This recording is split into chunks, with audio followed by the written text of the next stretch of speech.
अस्सलाम वालेकुम। मैं हूं डॉक्टर शमाला हर्बलिस्ट अपने YouTube channel care and cure में आज एक नई वीडियो आप लोगों से शेयर करूंगी। लास्ट की वीडियो मैंने शेयर की थी जिसके अंदर मैंने बताया था कि अकर कराह या बांझपन क्या होता है और उसकी कितनी अकसाम है। आज हम उस पर बात करेंगे। पार्ट 2 को इसी टॉपिक को लेके चलेंगे। अगर आप लोग न्यू हो मेरे चैनल पे तो सब्सक्राइब करना मेरे चैनल को और बेल आइकन को हिट कर देना ताकि आपको हर नई आने वाली वीडियो का नोटिफिकेशन मिलता रहे। तो चलें स्टार्ट करते हैं आज की वीडियो। लास्ट वाली वीडियो का लिंक मैं डिस्क्रिप्शन बॉक्स में दे दूंगी, उसको भी आप चेक कर लीजिएगा और इसको बार बार आप सुन भी सकती हैं ताकि आपको समझ आ जाए कि प्रॉब्लम कहाँ पे आपके साथ चल रही है। मेरा मकसद होता है कि आपकी प्रॉब्लम को डिस्क्राइब कर देना अच्छे तरीके से ताकि आप अपने प्रॉब्लम को समझ सकें और उसके मुताबिक अपने हालात को डील कर सकें। आज उसी टॉपिक को हम लेके चलते हैं। औरतों में एक ऐसी किस्म होती है जो कि बेइंतहा दुबली पतली और कमज़ोर होती है। ऐसी औरतों के इंतहाई लागरीपन की वजह से जो उनके बदन के अज़ा का फुजला होता है वो बनता ही नहीं और खून हैज़ आने के काबिल नहीं रहता। खून हैज़ तब जारी होगा जब इनके बदन की तमाम ज़रूरियात अच्छे तरीके से टिश्यूज़ की, पाफ्तों की, सेल्स की तमाम पूरी होंगी तो उसके बाद फुजला बनना शुरू होगा तो खून हैज़ जारी होगा जो कि बच्चे की ग़िज़ा का भी एहतमाम करेगा और हमल ठहरेगा। इलाज इसका बहुत ज़्यादा सादा है, इसमें बहुत ज़्यादा लंबी चौड़ी चीज़ें करने की ज़रूरत नहीं पड़ती। बहुत ही सादा इलाज है इसका। औरत को मुसम्मन बदन यानी जिस्म को मोटा और सेहतमंद करने की ग़िज़ा और दवा दी जाती है और ऐसी औरतों के मैदे का भी ख्याल रखा जाता है ताकि मैदा ना ख़राब हो। उनको ज़्यादा से ज़्यादा ग़िज़ा खिलाकर आराम करने का मशवरा दिया जाता है और उसके अलावा हलवे, हरीरे, देसी घी, फल, मुरब्बाजात, फिरनियाँ वगैरह दी जाती हैं ताकि इनके फैट्स बनना शुरू हों। फैट्स बनना शुरू होंगे तो दोबारा से वो बर्न होंगे और ब्लड की शक्ल इख्तियार करेंगे, मुख्तलिफ मिनरल्स की शक्ल इख्तियार करेंगे और उसके बाद जो है वो खून हैज़ बनना शुरू हो जाएगा और खून हैज़ जो है वो जारी भी होगा। ऐसी और शाफा की ज़रूरत नहीं होती और इसी खुराक के ज़रिए ही उनका खून हैज़ जो होता है वो बनना शुरू हो जाता है। और जिन लेडीज़ के अंडे नहीं बनते ओवम नहीं बनते उनके भी बनना शुरू हो जाते हैं और वो हमल कबूल करने के काबिल हो जाती हैं। नेक्स्ट हमारा जो इसी हवाले से जो टॉपिक है वो है बहुत ज़्यादा चर्बीला हो जाना जिस्म का। औरत अगर इस हद तक मोटी हो जाए कि तमाम जिस्म पे फैट्स हो जाए तो रहम के अंदर भी फैट्स बनना शुरू हो जाते हैं और उसकी निशानी ये होती है कि पेट जो है वो ऊपर से उभरा हुआ होता है यानी जहाँ पे हमारी जो पसलियाँ हैं वो बिल्कुल एंड होती हैं वहाँ से पेट जो है वो बाहर को निकल आता है, नीचे से नहीं उभरा होता और ना ही लटका हुआ होता है बल्कि ऊपर की तरफ से उसका उभार होता है। चलने फिरने में दुश्वारी बहुत ज़्यादा होती है और सांस अमूमी तौर पर तंगी से आता है और अक्सर औकात जो है आपकी जो चर्बीला जिस्म है उसके बायस फैट्स के बायस गला जो है वो भी ख़राब रहता है।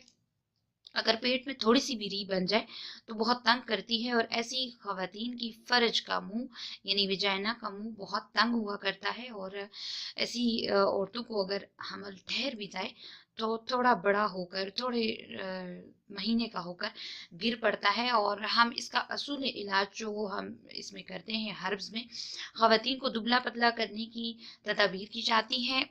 उसमें बेहतरीन आता है कि हिजामा करवा लिया जाए और उसके बाद खुराक के अंदर हम ये सजेस्ट करते हैं कि तमाम किस्म के जो साग होते हैं या सब्ज रंग की जो सब्जियां होती हैं उनको इस्तेमाल किया जाए और खुराक को बहुत कम कर दिया जाता है।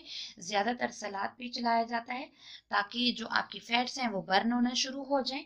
और उसके बाद अदविया में हम देते हैं त्रिफल सगीर और जवारश कमूरी। ये सुबह शाम नीम गर्म पानी से इस्तेमाल करवाई जाती है और ऐसी खवातीन को शाफा ये रखवाया जाता है जैसे मैंने मरम दाखिलून और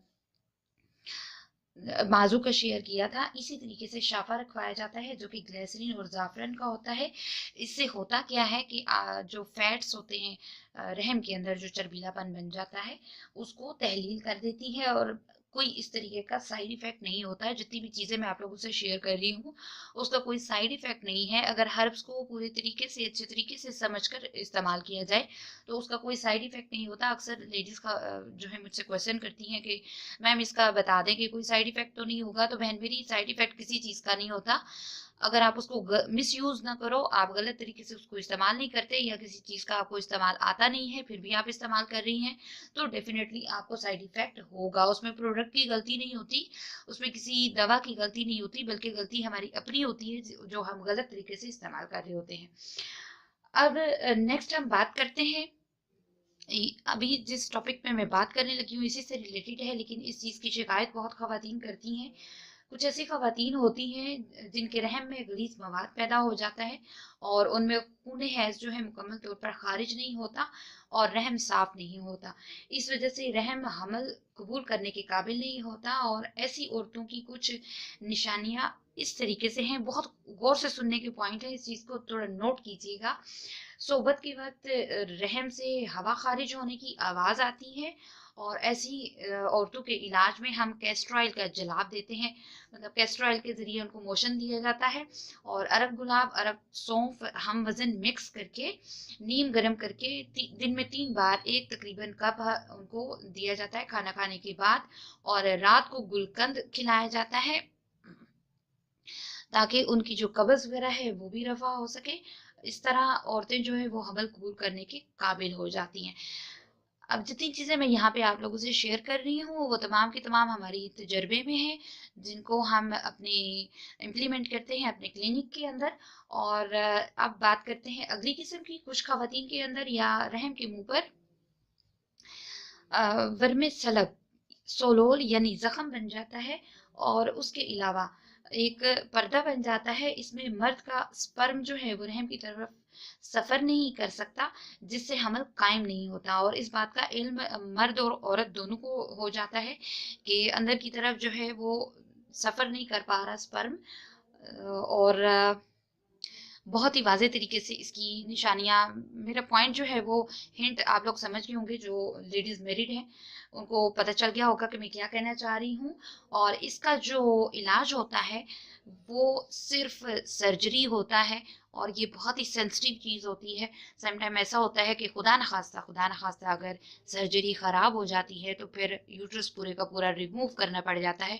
बहुत ही तकलीफ दे और बहुत नाजुक मरहला है ये वाला जो मैंने आप लोगों से शेयर किया है। नेक्स्ट वीडियो के अंदर इसी टॉपिक को हम लेके चलेंगे, और जितनी लेडीज़ ने मुझसे पूछा था कि ज़ख्म क्यों हो जाता है, उसको केयर कैसे किया जाए, हार्मोनल जो प्रॉब्लम आ जाती है वो क्यों आ जाती है, इन्फेक्शन मज़ीद जनरेट क्यों हो जाता है, और जो तमाम चीज़ें हैं हार्मोनल इम्बैलेंसमेंट और डिस्टरबेंस, और उसके बाद जनाब यूट्रस के अंदर जो ज़ख्म हो जाता है उसको मज़ीद हम डिस्क्राइब करेंगे नेक्स्ट वीडियो में। लाइक एंड शेयर कीजिएगा। अगर आपको मेरी वीडियो पसंद आती है, न्यू वीडियो में दोबारा मुलाकात होगी।